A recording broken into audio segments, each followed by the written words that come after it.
The Vets Motocross Des Nations is without doubt one of the most popular dirt bike events in the world. But this year, the race has encountered a massive shake-up. In this video, we're going to talk to the man behind it all to get the lowdown on all the drama both on and off track. And as well as that, he's also going to give us a tour around some of his one-of-a-kind rides.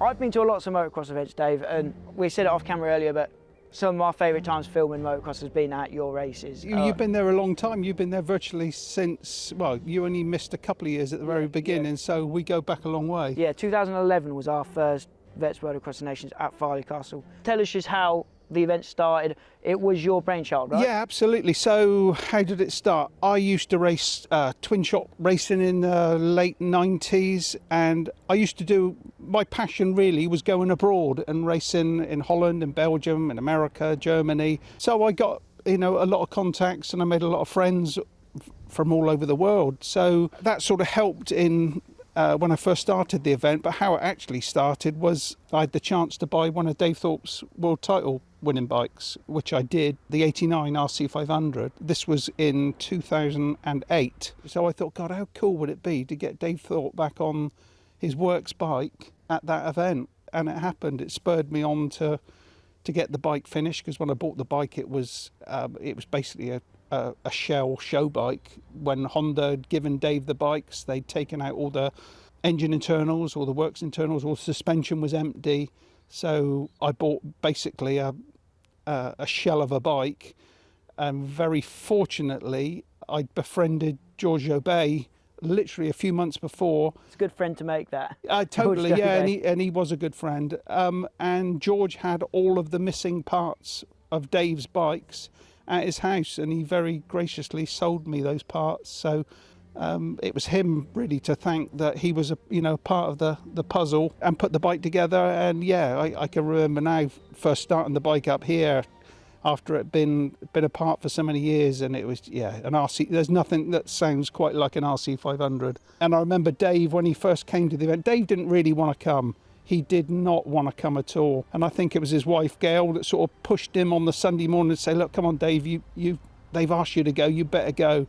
And when he came there, I don't think Dave could believe it. He had a smile from ear to ear. We're standing here, Dave, and I picked this bike first because we've actually got footage of this bike being ridden back in 2013 by a certain Mr. Jean-Michel Bale. Yeah, so tell us about this machine. So let me take you back to 2013. There was actually two bikes built. This was the spare bike, and the race bike was built by Rob Waters. Jean-Michel used this. I think he did he went up and down the paddock on it just to check it was okay on the Friday, but the actual race bike was the bike that Rob bought, which is now in South Africa. But this is still a beautiful thing. So what year is this? This is it's an 89 CR500, but I had it built out of a lot of the spare parts that I had from George Obey and Dave Thorpe's bikes. Yeah, it might look a standard bike, but actually, it's not. It's got Works RC500 wheels, Works swinging arm, Works crank in there, Works electric,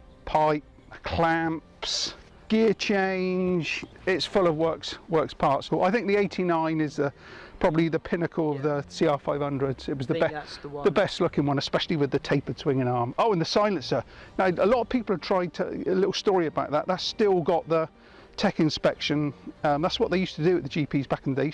I don't know why they put a blob of paint and then scratch your number in it. A lot of people have tried to reproduce this RC500 silencer, which nobody's ever done properly. So if anybody out there wants to reproduce it, they know where one is here. It was nicknamed the Cannon back in the day. But yeah, just a cool bike. The kind of hype and the good vibe and good feeling around the event was almost immediate, because I remember 2011, our first time going there, it was already a thing which everyone that we knew was like, oh, you're going to the Vets this year, it was new and it was fresh, wasn't it? And it was different. I always liken the VMXDN to like the Goodwood Festival of Speed. We do for motocross what Goodwood does for cars, because apart from a couple of other handful of events, there is nothing else like it in the world. I used to go to meetings, pre-VMXDN, and they'd get a rider there, an old GP rider who I was desperate to see, but they put them on a modern bike, and it was just not. It wasn't the same. It's not scratching that sentimental or nostalgic itch that you've Exactly. got, whereas your event, it was like all the nostalgia that you could ever dream of there in one weekend, every single year at probably one of the oldest tracks in the country, one of the most historic tracks. It was a feel-good feeling meeting it, you know, and it was the right time of year. Across the nations, the modern event is always busy, and especially when you have an American team, there's always that extra bit of hype and rivalry. So we made it that ours was exactly the same, really. You know, I was only ever a clubman rider. To make a clubman feel like, crikey, I'm almost riding at a sort of a Grand Prix here. Yeah. It feels like I'm riding at a Grand Prix. It's just to make everybody feel a bit special. So what we're doing at Foxhills is exactly the same, but we've sort of given it a real kick in the arse, and it's going to be huge. Okay, so right here we have a very special looking YZ360 that Doug Dubach raced in what year? At the he raced this a couple of years, 2016 and 17, I want to say. So this says 17 there, so yeah, it's a clue in the number. Yeah. So this bike started life, I actually bought it as a stock American import from James Paynton probably 10 years ago. It was a lovely, very low hour YZ250, and I was lucky enough to find a 360 Öhlins kit, which back in the day, I'm talking 89, Yamaha had stopped making a 500cc bike. Yeah. So in conjunction with Öhlins, that's what they came up with to try and to make an open class bike. It was never popular. It was expensive. The kit was probably as expensive as the bike. You'd have to buy a YZ250 and then the kit. Yeah, and not many people did it, because I remember years later there were so many of these kits unsold because they were so expensive. But to me, they were a cool thing. They were never a very popular bike, and Doug will tell you they tested these in the States, and they could get a stock 250. They could get to run better than the 360. Yeah, they could get it better than the 360, but it's just a cool thing. The whole bike is an 89. 89, yeah. So the kit would have been available to buy from 89 onwards, but as I say, not many people bought them because they didn't really make an open class bike. There was no way that was going to compete with a CR500 or a KX500. No chance. It's got a Works Öhlins shock. It's got the Talon wheels, Pro Circuit pipe, and it's got the ever so important alley tank. The elephant in the room, I guess, is the event has changed for this year. It's changed venues, yeah. Tell us the stories, what happened there. There is still going to be a Farley event, we think. I believe so. But what you're involved in is officially called the VMXDN. The Vets Motocross the Nations, VMXDN, Vets MXdN, whatever you want to call it, that's us. That's it, you own the name for that. Correct. And that's now going to be at Foxhill. So just talk about, I guess it's kind of maybe revamp, but revitalise the event, changing venues and kind of new classes. Yeah, I was probably guilty of not really being that tunnel vision, that one venue, it's only one venue or nowhere, where especially a lot of guys your age will remember Foxhills, and I went to all the, I probably did more Foxhills GPs than I ever did at Farley, and you forget Foxhills is a special place. It really is, yeah. I went there for the first time in 10 years at the end of last year, and it's the first time I've been there when it's been empty, and you walk in there and it's like, wow. And for what we do, we've got different plans for it, the different layout. The whole place is going to be changed around to what anybody who normally goes there, it's going to be different to when you go there. Yeah. No twin shock classes at this. No. When myself and Wobbly were planning this, I'll be honest with you, it was Wobbs' idea not to have twin shocks, and I was sort of, do you know what, I don't know whether that's the right thing. I think it was the right thing. You've got to move with the times, so we're moving on, we're into a different era now, and we can see by the way that the entries come in for the more modern, what I call more modern class bikes. So basically encompassing the last throws of the two strokes, we can see by the way those entries come in, crikey, it's crazy. There's a lot of people that want to ride those bikes at the event. For instance, I had a message from Kevin Strybos. Kevin Strybos, Belgian legend, did GPs up until last year, did he? Yeah. Messaged us, Foxhills, I never got a chance to ride Foxhills, I'd love to come to your event. So now he is part of Team Belgium. You know, that's great because it's bringing on a different era of guy, different era of fan, but the same amount of fun. KX500, but not quite as it seems, right? Yeah, it's a hybrid. So, as you know, Kawasaki never made a perimeter framed 500. And now just explain to us what a perimeter frame is. Perimeter frame was the perimeter frame on the Kawasaki started in 1990. It was basically the frame design. The KX500 carried on as a tubular frame from 89 right the way through to 2004, virtually the same bike. The 250 and the 125 Kawasaki turned to perimeter frame in 1990, as did the Works SR500 Kawasaki. So Dave Thorpe won the title for Honda in 89. Did switch. Jumped ship to Kawasaki for 1990 on the all-new perimeter frame 500, which a lot of people will say that it wasn't a successful bike. It was a successful bike. Dave won Grand Prix on that bike. That means it was a success. This is not a Works bike, but it was built by Johan Leuten, who a lot of people will know. His nickname is Johnny Crank from Belgium. He still makes the cranks for all pro circuit bikes.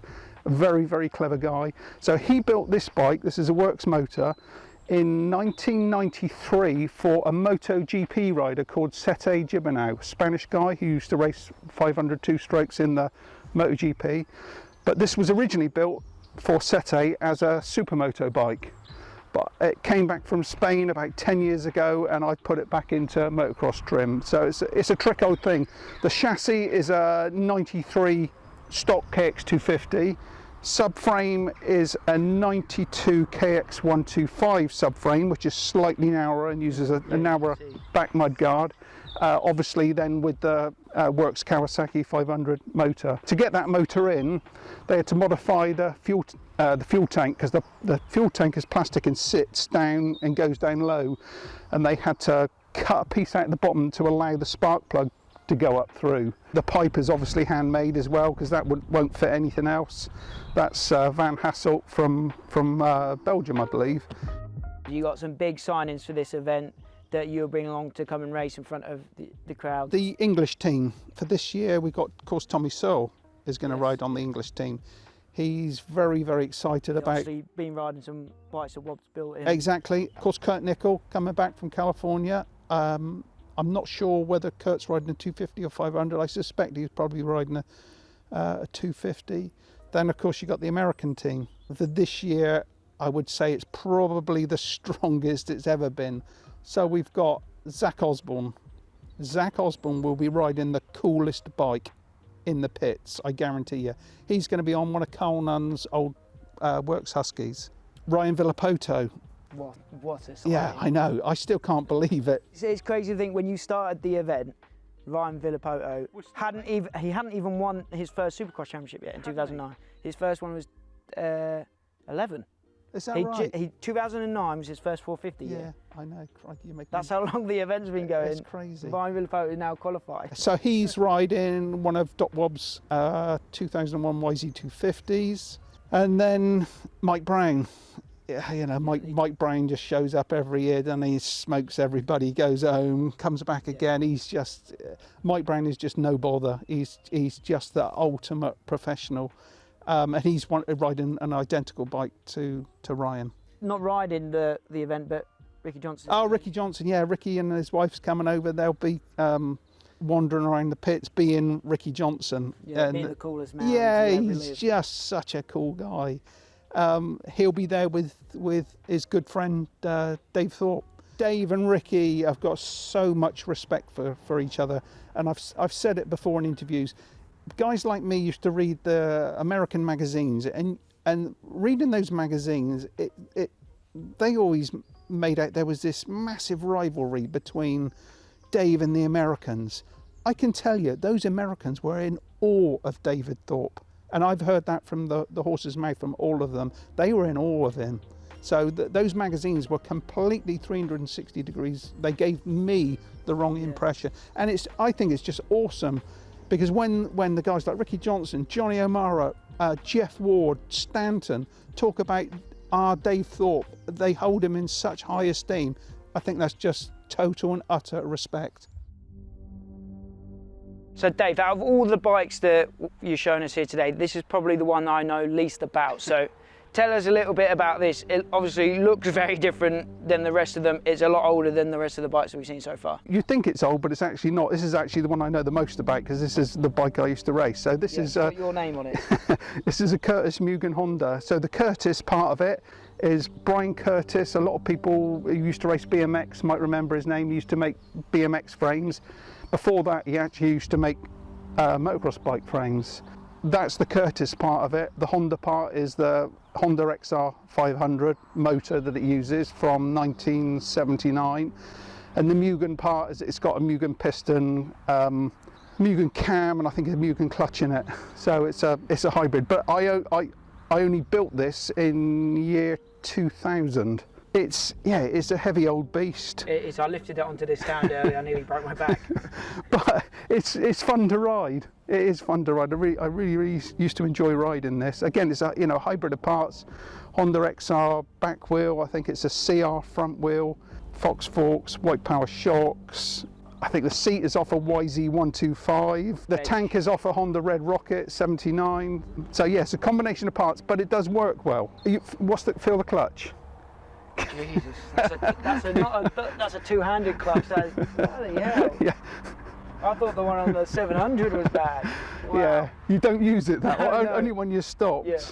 I think you can tell how excited you are and Wob is, but everyone in the industry is so excited for this event because, like you say, it's a kick up the arse for the VMXDN event. It's a new thing. It's something fresh, and it's something that we haven't seen before. So bringing Wobbs on board for me has been all positives. Wobbs is a lot more connected in the actual industry than I am. I'm just a rider and a part-time organizer.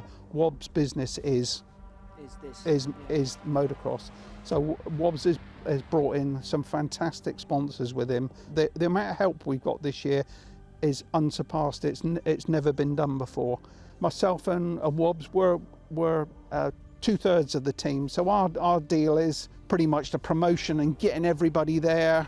Wobbs obviously is he's got a big job on his hands building those bikes, because that is one job I would not want. Yeah. Trying to keep those bikes running all weekend is a lot of work. So the other third of our team is the Langrish Club. So we got Chris Warren and Paul Cook. Paul Cook, who a lot of people will know, maintains and builds the track up there. Paul's a good guy. Chris Warren is an FIM official, currently does all of the Grand Prix. A lot of people know him, a good, fair guy. So they're used to running big events. We're all motocross people, we're all decent people that get on. There's no bitching, no backstabbing. It's just a really nice bunch of people to work with.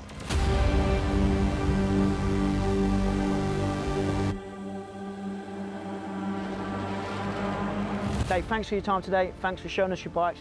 Thanks for giving us the lowdown on the event, and we'll see you in August. Yeah, absolutely. Thank you. We will be at the event in August, bringing you all the good two-stroke action from Foxhill, so subscribe.